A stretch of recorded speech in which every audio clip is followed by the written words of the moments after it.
الحمد لله وكفى وسلام على عباده الذين اصطفى أما بعد أعوذ بالله من الشيطان الرجيم بسم الله الرحمن الرحيم تنصروا الله ينصركم ويثبت أقدامكم وقال الله في موضع آخر ولا تهنوا ولا تحزنوا وأنتم الأعلون إن كنتم مؤمنين صدق الله العظيم. جب گلستہ کو خون کی ضرورت پڑی سب سے پہلے ہی گردن ہماری کٹی.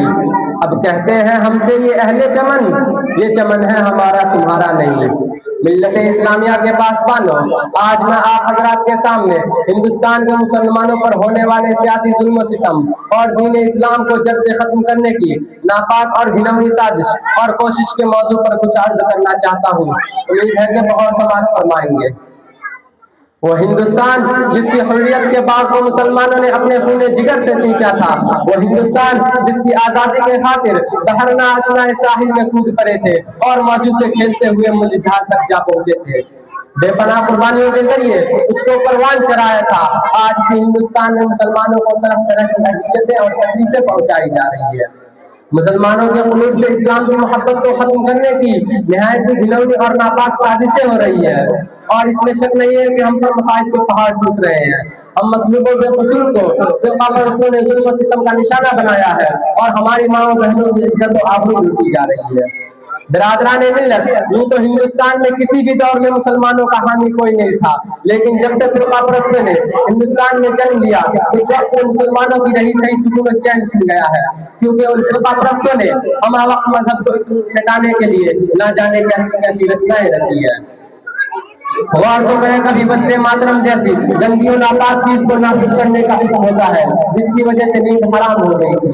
آج بھی بہت سارے اسکولوں میں یہ گیت گائے جاتے ہیں جس گیت میں سراسر کفر بھرا ہوا ہے، جس گیت کو ایک بار پڑھنے سے انسان خارج اسلام ہو جاتا ہے، جس گیت کو ایک بار پڑھنے سے مسلمان نہیں رہتا. آج وہی گیت ہندوستان کے مدارس و مکاتب میں پڑھنے کے لیے بچوں کو مجبور کیا جا رہا ہے. ہندوستان کے مدارس و مکاتب کو ختم کرنے کی کوششیں کی جا رہی ہے. ہندوستان کے مدارس کو دہشت گردی کا اڈا قرار دیا جا رہا ہے اور یہ الزام لگایا جا رہا ہے کہ جتنے بھی فسادات ہو رہے ہیں ان کے پیشو اور لیڈر یہ ملا ہے، اس لیے پہلے ان کو ختم کیا جائے. اور اس کی آسان صورت یہ نکالی گئی ہے کہ اب مسلمان کسی بھی مدارس و مکاتب اور مساجد کو نہیں بنا سکتے. اسی وجہ سے ہماری عبادت گاہوں پر پابندی لگا دی گئی ہے کہ اب مسلمان کسی بھی مدارس و مکاتب اور مساجد کو نہیں بنا سکتے. لیکن شاید ان کو معلوم نہیں کہ مسلمانوں کی جب تک سانس چلتی رہے گی اس وقت تک دین اسلام پر اور مساجد و مکاتب پر کسی طرح آنچ نہ آنے دیں گے.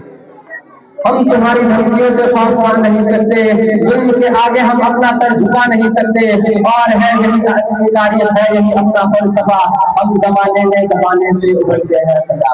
عزیزان گرامی، اگر وطن ہماری جان مانگے تو جان دیں گے، اگر وطن ہمارا مال مانگے تو مال دیں گے، اگر وطن ہماری اولاد مانگے تو اولاد دیں گے، اگر وطن ہمارا تن من مانگے تو سب کچھ دیں گے. لیکن یہ نہیں ہو سکتا کہ مسلمان نبی صلی اللہ علیہ وسلم کی جاہ جلال دے، یہ نہیں ہو سکتا کہ مسلمان آخرت کو چھوڑ کر دنیا کو ترجیح دے. آپ حضرات کو وہ تاریخ یاد ہوگی کہ انگریزوں کی ظلم و زیادتی جب حد سے آگے بڑھی اور انہوں نے اسلامی مجاہد کو مسمار کر اس پر تسلیسی عقیدے کی بنیاد رکھنا چاہا تو سب سے پہلے حضرت شاہ عبد العزیز صاحب علیہ الرحمہ میدان جہاد میں بے جھجک کود پڑے اور انگریزوں کے خلاف وہاں جنگ قائم کیا اور اس بات کا تہیہ کر لیا تھا کہ غلامی کی زنجیر کے ٹکڑے ٹکڑے کر کے ہی دم لیں گے، جس کے نتیجے میں مسلمانوں کو مصائب و مشکلات کے کن کن مراحل و دشوار گزار گھاٹیوں اور وادیوں سے گزرنا پڑا. وہ تاریخ کا ایک المناک باب ہے. شاعر کہتا ہے ڈل نہ سکتے تھے اگر جنگ میں اڑ جاتے، پاؤں شیروں کے بھی میدان سے اتر جاتے، مجھ سے سرکش ہوا کوئی تو بگڑ جاتے، کیا چیز تھی ہم تو ٹوٹ سے لڑ جاتے. برادران ملت، وہ ٹیپو سلطان ہی کی ذات تھی جس نے یہ کہہ کر کے دیگر کی 100 برس کی زندگی سے شیر کی ایک دن کی زندگی بہتر ہے. لوگوں کے رگے ملکے میں آزادی کی برق لہر اڑا دی تھی اور خود بھی انگریزوں کے خلاف برسر پیکار رہے. یہاں تک کہ محسوس کی دھرتی پر خون کا آخری قطرہ بھی آزادی کے خاطر بہا کر کے شہید ہو گئے.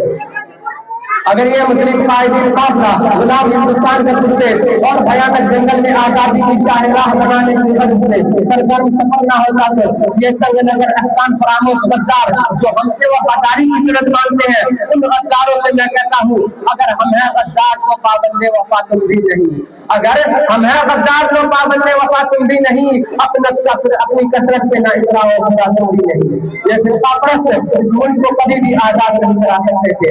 آپ حضرات مجھے بتائیں کیا مسلمانوں نے جنگ آزادی اس لیے نہیں کی کہ وہ صاحب اقتدار ہو جائے؟ کیا مسلمانوں نے اپنا خون اس لیے بہایا تھا کہ وہ حکومت کرے؟ کیا مسلمانوں نے اپنے جسم پر زخم اس لیے کھائے تھے کہ وہ حاکم بنے؟ نہیں، ہرگز نہیں، بلکہ اسلام کو برقرار رکھنے کے لیے، دین کو برقرار رکھنے کے لیے، ایمان کو برقرار رکھنے کے لیے، توحید و انسانیت کو برقرار رکھنے کے لیے، ہندوستانیوں کو غلامی کی زنجیروں سے آزاد کرانے کے لیے، ہندوستان میں امن و صلح کو باقی رکھنے کے لیے۔ لیکن آج پھر حکومت فرقہ پرست انگریزوں کی طرح ہماری دین پر حملہ کرنا چاہتی ہے۔ اگر اسی طرح یہی حال رہا تو ان فرقہ پرستوں کو بھی انگریزوں کی طرح منہ کھانی پڑے گی۔ ملت اسلامیہ کے غیور نوجوانوں، اپنی غفلت کی چادر چاک کر کے اپنے ہوش کی ذرا پہن لو، اپنے اندر انقلاب پیدا کرو، اپنی تقدیر کو سنوار دو۔ قوموں کی تقدیر خود بنائی جاتی ہے۔ ان اللہ لا یغیر ما بقوم حتی یغیروا ما بانفسہم، یہ ایک ٹھوس حقیقت ہے۔ شاعر کہتا ہے خدا نے آج تک اس قوم کی حالت نہیں بدلی، خدا نے آج تک اس قوم کی حالت نہیں بدلی، نہ ہو جس کو خیال خود اپنی حالت بدل لے گا۔ ہم بہت کچھ ہو چکے ہیں لیکن ہماری سب سے بڑی متاع اسلام ہمارے پاس موجود ہے۔ ابھی ہمارے سینے میں ایمان و یقین کی مشعل روشن ہے۔ جو لوگ اسلام پر مرنا اور جینا چاہتے ہیں، کفر کا سیلاب ان کے دلوں سے عشق رسول کی چنگاری نہیں بجھا سکتا۔ الحق یعلو ولا یعلی، یعنی حق ہمیشہ غالب و سربلند رہتا ہے، اس کو کوئی چیز مغلوب نہیں کر سکتی۔ اس شاعر کے ساتھ میں اپنی تقریر کو ختم کرنا چاہتا ہوں۔ آخر دعوانا